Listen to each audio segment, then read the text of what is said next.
बिस्मिल्लाहिर्रहमानिर्रहीम। नाज़रीन अस्सलाम वालेकुम। मैं हूं आपका मेज़बान साबिर शाकिर वफाकी दारुल हुकूमत इस्लामाबाद से। कुछ खबरें हैं, पहले छोटी छोटी खबरें का डिस्कस करेंगे, फिर बड़ी खबर की तरफ जाएंगे। लेकिन एक बात मेरे जहन में आ रही थी कि एक बहुत ही मशहूर माकूला है कि जैसा बोगे वैसा काटोगे, यानी कि as you sow so shall you reap. जैसा बीज आप डालेंगे वैसा ही फसल आएगी। अच्छा बीज डालेंगे तो अच्छी फसल आएगी, गलत बीज डालेंगे यानी कि नाकारा बीज डालेंगे तो नाकारा फसल आएगी। और फिर ये कि अमरूद का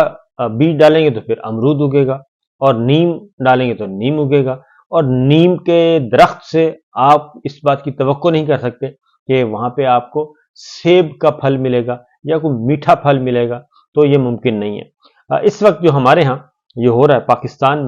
पाकिस्तान में भी ऐसा ही हो रहा है कि एक जाली निज़ाम, इलेक्शन चोरी की बुनियाद पे, मैंडेट चोरी की बुनियाद पे एक जाली निज़ाम कायम किया जा रहा है। और जाली निज़ाम और जाली लोगों से ये तवक्को की जा रही है कि ये मुल्क को तरक्की और खुशहाली की तरफ लेकर जाएंगे, ये पाकिस्तान की मईशत को बेहतर करेंगे और पाकिस्तान की मईशत और पाकिस्तान के अवाम की तकदीर बदलेंगे, पाकिस्तान के बारे में अच्छा सोचेंगे। ये सोचा जा रहा है। और इससे बड़ी बेवकूफ़ी और क्या हो सकती है, और कि पूरी कौम इस तरीके से क्या बेवकूफ़ बन सकती है क्या? जो इतनी मेहनत की जा रही है, यानी तमाम के तमाम 2 नंबर लोग, बल्कि 2 नंबर तो बहुत छोटा, 10 नंबरियों को आपने ला के बिठा दिया इक़्तिदार में, और उनसे तवक्को कर रहे हैं कि ये पाकिस्तान को मसाइब से निकालेंगे और मसाइब से निकाल कर खुशहाली की तरफ लेकर जाएंगे। जिन्होंने पिछले 16-17 माह वो हुकूमत और फिर साथ मिला लें केयर टेकर, टोटल मिला के सब ने 22-24 महीनों में पाकिस्तान का सत्यानाश किया। और यही मसला इस वक्त पूरी दुनिया में डिस्कस हो रहा है कि पाकिस्तान की इकॉनमी को शदीद खतरात लाहक हैं और पाकिस्तान की मईशत बेहतर नहीं हो रही। और उसी वजीर खजाना को, जिन्होंने ये सारा कुछ बर्बाद किया, उसी वजीर खजाना को दोबारा वजीर खजाना बनाकर दोबारा मुसल्लत किया जा रहा है। और उस वजीर खजाना को जो फरार हो गए थे और उसके बाद फिर वापस आए, और वो वापस भी एक एनआरओ के जरिए आए, तो उनसे तवक्को की जा रही है कि वो इस मुल्क को बहुत आगे की तरफ लेके जाएंगे। तो मेरा ख्याल है कि जो ये सोच रहे हैं, मेरा ख्याल है उनसे ज्यादा कोई अहमक हो नहीं सकता। सूरत हाल इस वक्त ये है कि पहले जरा छोटी छोटी खबरों की तरफ चलते हैं, इसके बाद आगे बढ़ेंगे, क्योंकि बहुत सारी डॉक्यूमेंट्स के साथ आपको बताऊंगा कि पाकिस्तान का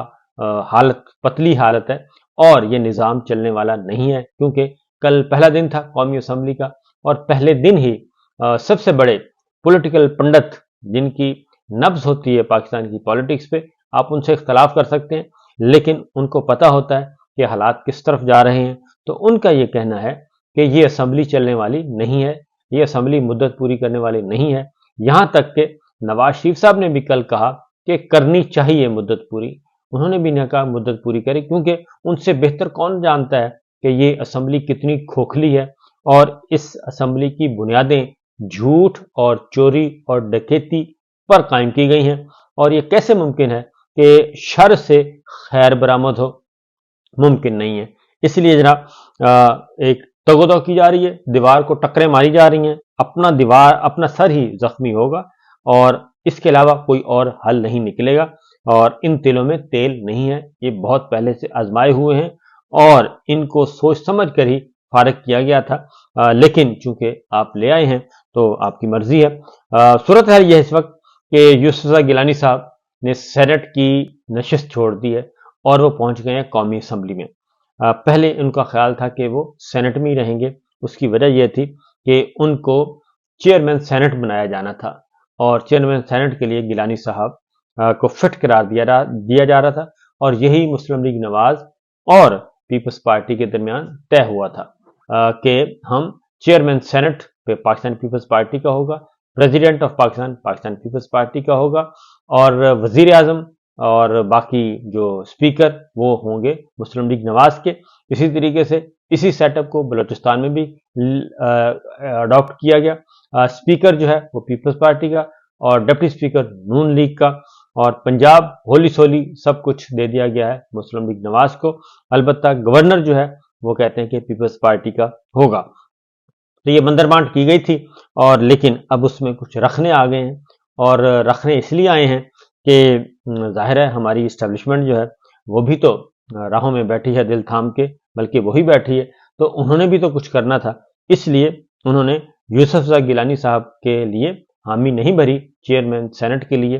اور وہ عہدہ جو ہے زرداری صاحب کو کہا گیا ہے کہ وہ عہدہ ہمارا ہے اور وہ ہمارے پاس رہے گا، یعنی کہ اسٹیبلشمنٹ کے پاس، اور اس کے لیے انتخاب ہے انوار الحق کاکڑ صاحب کا۔ انوار کاکڑ صاحب نگراں وزیر اعظم سے وہ جائیں گے سیدھے چیئرمین سینٹ کی سیٹ پہ اب تک کی اطلاعات کے مطابق، اور دو اہم کردار تھے ان انتخابات میں، ایک نگراں وزیر اعظم، کیونکہ الیکشن چوری ہوا ہے، بہت کچھ ہوا ہے پچھلے، ایک تو 3 مہینے کی جگہ ان کو 6 مہینے ملے، اور پنجاب کے نقوی صاحب کو ملے کہاں، ان کو ملے 1 سال مل گیا پورا، ان کا 3 مہینے کے بجائے پورا سال مل گیا۔ تو اس کے باوجود کیونکہ انہوں نے بہت ظلم کیا ہے، 9 مئی اور 9 مئی کے بعد جو کچھ ہوا وہ انہی کے دور میں ہوا، اور اب تک ہو رہا ہے، ظلم و ستم اب تک ہو رہا ہے، اور وہ اس کے روح رواں ہیں، اور وہ بالکل فیسیلیٹیٹر وہ تھے، ساری چیزیں ان کے پاس تھی، number 1۔ Number 2 care taker prime minister ہیں، ان کے دور میں ہوا، وہ بھی اس میں برابر کے شریک ہیں، لہٰذا الیکشن چوری، مینڈیٹ چوری جو ہوئی اس کے نتیجے میں کچھ نہ کچھ تو دینا تھا۔ سرفراز بگٹی صاحب نگراں وزیر داخلہ تھے، ان کو فوری طور پہ لگا دیا گیا، ان کو لگا دیا گیا ہے جی نگراں وزیر، ان کو وزیر اعلیٰ بنایا جا رہا ہے بلوچستان کا، وہاں پہ ٹائی پڑی ہوئی ہے۔ نواز شریف صاحب نے اسٹیبلشمنٹ سے کہا ہے کہ جناب ثناء اللہ زہری صاحب کے لیے کچھ کوششیں کریں، اور زرداری صاحب کو ذرا تھوڑا سا ٹائٹ کریں، یہ بہت زیادہ اوور ہو رہے ہیں، اور اسی لیے چیئرمین سینٹ کا جو عہدہ تھا پیپلز پارٹی نے رکھنا تھا، اس میں بھی انٹروین ہوا، اور اس میں پیپلز پارٹی کو لالی پاپ ملا، اور انہیں کہا گیا کہ زیادہ آپ چھلانگیں نہ لگائیں، ورنہ سندھ جو ہے وہ تیار ہو رہا ہے، اور وہاں کی یہ نہ ہو کہ وہاں بھی آپ کی حکومت جو ہے وہ خطرے میں پڑ جائے۔ بہرحال گیلانی صاحب کو چیئرمین سینٹ سے پیپلز پارٹی دستبردار ہو گئی ہے، اور اب چیئرمین سینٹ کا عہدہ جو ہے وہ اسٹیبلشمنٹ کو ملے گا، اور ان کے امیدوار ہوں گے انوار کاکڑ صاحب۔ تو یہ ایک بڑی ڈیولپمنٹ تھی، میں نے کہا آپ کے ساتھ شیئر کروں کہ اس کا بیک گراؤنڈ یہ ہے، ورنہ گیلانی صاحب نے سینٹ میں رہنا تھا اور چیئرمین سینٹ بننا تھا، اور پاکستان پیپلز پارٹی کے پاس یہ عہدہ جانا تھا، لیکن اب صورتحال یکسر تبدیل ہو گئی ہے، اور پھر وہی بات ہے کہ بلوچستان کے وزیر داخلہ کے لیے بگٹی صاحب اور ادھر ثناء اللہ زہری، میرے خیال میں بگٹی صاحب جو ہیں، سرفراز بگٹی جو ہے وہ زیادہ مضبوط امیدوار ہے۔ پھر یہ ہے کہ اگلی بات جو بتانی مقصود تھی کہ نقوی صاحب کو، کیونکہ انہوں نے بہت خدمات سر انجام دی پنجاب میں، اور بہت ساری ان کے کھاتے میں بہت ساری چیزیں لکھی ہوئی ہیں، تاریخ بیان کرے گی، یا پھر میڈیا جب آزاد ہو جائے گا وہ خود بخود ہی بیان کرے گا۔ اس میں نقوی صاحب کو فوری طور پہ چیئرمین پی سی بی دے دیا گیا ہے جی، پاکستان کرکٹ بورڈ کا چیئرمین بنا دیا گیا، وہ وزارت اعلیٰ سے سیدھے جائیں گے چیئرمین پی سی بی کے طور پہ، اور ابھی بھی ذمہ داری انہوں نے سنبھال لی ہے۔ اور دوسرا یہ بالکل وہی ماڈل ہے کہ جو خدمات سر انجام دی تھیں نجم سیٹھی صاحب نے، اس کے بدلے میں ان کو چیئرمین پی سی بی بنایا گیا تھا، اور اب نقوی صاحب کو وہی خدمات جو ہیں انہوں نے دی تھی، بلکہ اس سے بڑھ کر دی، بہت زیادہ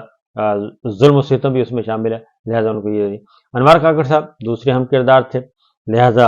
ان کو بھی اکوموڈیٹ کرنا تھا، ان کو چیئرمین سینٹ کے لیے، اور وہ اس لیے کہ دونوں اپنا منہ بند رکھیں کیونکہ ایسا نہ ہو کہ کسی وقت ضمیر جاگ جائے، اور ضمیر جاگے تو ادھر ادھر کی باتیں بہکاوے میں آ کے کر ہی نہ دیں، تو لہٰذا کیونکہ یہ جو پچھلا سال سوا سال ہے وہ بڑا ہی کروشل تھا، اور اس میں بڑے بڑے راز پنہاں ہیں، اور آہستہ آہستہ بہت ساری چیزیں تو آ رہی ہیں باہر کہ کس طریقے سے یہ الیکشن چوری کیا گیا، اور مزید بھی آ جائیں گی آنے والے دنوں میں، کیونکہ جو چیز ہے وہ چھپی نہیں رہتی۔ تو آج اسپیکر قومی اسمبلی کا انتخاب ہے جی، ایجنڈا جاری کر دیا گیا، اور ایجنڈے میں حلف برداری جو اراکین باقی بچے ہیں ان کی حلف برداری ہوگی، اور اسپیکر کا انتخاب ہوگا، حلف برداری پھر ان کی ہوگی، پھر ڈپٹی اسپیکر کا انتخاب ہوگا، پھر ان کی حلف برداری ہوگی۔ یہ ایجنڈا جاری کر دیا گیا ہے سیکرٹری قومی اسمبلی کی طرف سے، جناب طاہر حسین کی طرف سے، سیکرٹری جنرل قومی اسمبلی ان کی طرف سے جاری کر دیا گیا۔ اب آتے ہیں कुछ मजीद खबरों की तरफ, क्योंकि जो रात गए जी, पेट्रोल की कीमतों में इजाफा कर दिया गया है और बढ़ा दिया गया है। पेट्रोल की कीमतें बढ़ा दी गई हैं हस्बे मामूल। और अभी पहला दिन अभी सिर्फ असम्बली का हल्फ हुआ है, तो कीमतें, इसका मतलब है कि आने वाले दिनों में भी कीमतें बढ़ती रहेंगी। अब आते हैं, ये मुद्दत पूरी करेगी नहीं करेगी कौमी असम्बली, तो उसमें एक नवाज शरीफ साहब से पूछा गया, तो उन्होंने कहा कि जी मुद्दत पूरी करनी चाहिए, वजीर आजम को भी करनी चाहिए और पार्लियामान को भी पूरी करनी चाहिए। उनकी ख्वाहिश ज़रूर है, क्योंकि अब तो उनके मौजें लगी हुई हैं और हारा हुआ, यानी कि पहले था इलेक्टेड होते थे जो अराकीन पार्लियामान है, फिर टर्म आई सेलेक्टेड की, और अब आ गई है रिजेक्टेड की, यानी कि जो रिजेक्ट हुए हुए लोग हैं, जो हारे हुए लोग हैं, वो भी एमएनए बन सकते हैं और उनको भी इख्तियार मिल सकता है। और अब इलेक्शन जो है वो बेमानी होकर रह गया है। ये बैलेट पेपर का तकद्दुस जिस तरीके से पामाल किया गया, वो हम सबके सामने है। और जिस तरीके से अभी तक 10-12 दिन हो गए हैं इलेक्शन हुए को, बल्कि 10-12 दिन ही, सॉरी, पूरा महीना होने को है, 1 मार्च हो गई है, तो 8 तारीख को हुआ था इलेक्शन, तो तकरीबन 21 दिन हो गए हैं, 21-22 दिन, और 21-22 दिनों में अभी तक इलेक्शन जो है वो कंप्लीट नहीं हुआ, और जाली इलेक्शन जारी करके तो ये सब कुछ किया गया है। बहरहाल सूरत हाल ये है कि मौलाना फजलुर रहमान साहब से पूछा गया, तो उन्होंने कहा कि ये असम्बली कम और ये एस्टेब्लिशमेंट की नुमाइंदा जमात है, और एस्टेब्लिशमेंट की यहाँ पे नुमाइंदगी ज़्यादा है और अवाम के मुंतखब नुमाइंदों की नुमाइंदगी बहुत कम है।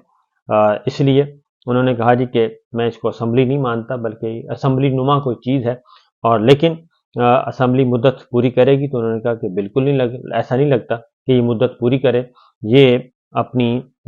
रुखसत हो जाएगी और बहुत जल्द रुखसत होने वाली है। और यही चीज़ जो है वो जो नब्ज़ शनास अदरवाइज जो डिफेंस रिलेटेड लोग हैं और जो फौज के अंदर के मामलात को समझते हैं, उनका भी यही ख्याल है कि ये बहुत ज़्यादा देर तक नहीं चलने वाला सिस्टम, ये एक एडहॉक है, एडहॉक सिलसिला है, और ये कब तक है एडहॉक, इसके बारे में वो कहते हैं कि ज़्यादा दूर नहीं है, हो सकता है इसी साल ही, यानी कि मार्च में ये कंप्लीट हुए हैं और इसी साल ही ये सिलसिला शुरू हो जाएगा, इनकी रुखसती की बातें आना शुरू हो जाएंगी। और इसलिए असम्बली में, क्योंकि मौलाना फजलुर रहमान साहब बड़े दीदावर सियासतदान हैं और उनको पता होता है कि आने वाले दिनों में क्या होना है और क्या नहीं होना, इसलिए वो सोच समझ के इस कश्ती में सवार नहीं हो रहे। और कल मुस्लिम लीग नवाज और सारे का सारा इत्तेहाद जो है, हुक्मरान इत्तेहाद सारे का सारा पहुंचा था मौलाना साहब के पास, लेकिन उनको कुछ नहीं कहा गया और उन्होंने कहा कि जनाब फिल वक्त मेरा ऐसा कोई इरादा नहीं है और ना ही मैं आपको वोट दूंगा, मैं अपोजिशन में बैठूंगा और अपोजिशन बेंचों में बैठ के एमक्यूएम को भी लॉलीपॉप दे दिया गया जी। एमक्यूएम के साथ भी बड़ा हाथ हुआ है और एमक्यूएम के पास भी कुछ नहीं है कुछ हासिल करने के लिए, क्योंकि उनको 17 सीटें मिली थी जो दी गई फॉर्म 47 के तहत जाली मैंडेट, और उसके बाद उनके 5-7 सीटें और मिल गई मखसूस नशिस्तों की, लिहाजा उन्हें कहा गया कि आप इसी तनख्वाह पे काम करें और जो मराहत आपको मिलेंगी पार्लियामेंट लॉजेस में, आपको लॉजेस मिल जाएंगे और बाकी मराहत मिल जाएंगी, टिकट्स मिल जाएंगी, मौजें करें और आपका चूल्हा चलता रहेगा। बाकी फ़िलहाल आप सब्र करें, आपके लिए फ़िलहाल कुछ भी नहीं है, एक आध वजारत है जो वो मिल जाएगी और वो भी हम अपनी मर्जी से देंगे, आपकी मर्जी से नहीं देंगे। तो देखते हैं कि क्या होता है। ये हो रहा है जी। इसके साथ साथ इमरान खान साहब जो हैं वो बदस्तूर अपनी बात पर कायम हैं और जो अब तक मईशत से मुतालिक रिपोर्ट्स आ रही हैं वो मैं आपको बता दूं कि कोई भी रिपोर्ट सही नहीं है मईशत से मुतालिक, क्योंकि डार साहब ने ही इस नौबत तक पहुंचाया है। और अब जो फौरी फौरी कहा जा रहा है वो ये चाह रहा है कि फिल फौर बगैर सोचे समझे सीधे आईएमएफ के पास जाएं और आईएमएफ से अपना प्रोग्राम अप्रूव करवाएं। और आईएमएफ क्या कहता है? आईएमएफ ये कहता है, जाहिर है आपको अगर वो 6 अरब डॉलर देगा तो उसने आपसे सूद समेत कोई 8-10 अरब डॉलर वसूल करना होगा वापस। तो वो फिर देखेगा कि ये 6 अरब डॉलर आप हमसे ले रहे हैं, تو یہ آپ نے پیسے واپس کیسے کرنے ہیں، کہاں سے پیسے لانے ہیں؟ تو ظاہر ہے وہ درختوں پہ تو پیسے نہیں لگے، وہ پھر ٹیکس لگائیں گے، مجھ پہ اور آپ پہ ٹیکس لگائیں گے حکمران، اور بجلی کی قیمتیں بڑھا دیں گے، اس سے پیسے اکٹھے کریں گے، گیس کی قیمتیں بڑھا دیں گے، وہاں سے پیسے اکٹھے کریں گے، تو یوٹیلیٹی بلز بڑھا دیں گے، ٹیکس لگائیں گے، کچھ ادر ٹیکس جو ہیں وہ لگا دیں گے۔ یہ تو تازہ تازہ ہے نا، ڈالر کا ریٹ بڑھ جائے گا، اور اسی طریقے سے یہ سارے کام کریں گے، اور اس کے بعد پھر اپنا الو سیدھا کریں گے۔ تو یہ ہے سادہ سا پروگرام آئی ایم ایف کا۔ تو آئی ایم ایف پہ انہوں نے کہا جی فوراً پہنچیں، لیکن دیکھتے ہیں آئی ایم ایف کیا کرتا ہے۔ وہاں پہ عمران خان صاحب کا خط بھی پہنچ چکا ہے، اور پھر صدر بائیڈن کو 31 ارکان کانگریس جو ہیں وہ بھی پہنچ چکے ہیں، ان کا خط بھی پہنچ چکا ہے، ٹونی بلنکن کو بھی، یعنی کہ امریکی وزیر خارجہ کو بھی، اور امریکی صدر کو بھی۔ تو سچویشن کافی ٹائٹ ہے۔ اجازت دیجیے، اللہ حافظ۔